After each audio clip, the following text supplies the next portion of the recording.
የሰው ልጅ ሆዱን ሲከፋው ጊዜም እንደ ሰው ሲገፋው መሄጃ መውጫ ሲጠፋው ዝምታ ብቻ ነው ተስፋ ሆድ ከታገሰ ከቻለ የማያልፍ ቀን ምን አለ የክፋት የተንኮል ምሶ ዝምታ ብቻ ነው መልሱ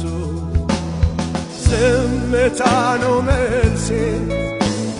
ዝምታ ነው መልሴ ሾተሉ እስኪነቀል የነገር አንካሴ ዝምታ ነው መልሱ የእውነት ፀሐይ ወጥታ እስከሚታይ ከሴ ዝምታ ነው መልሴ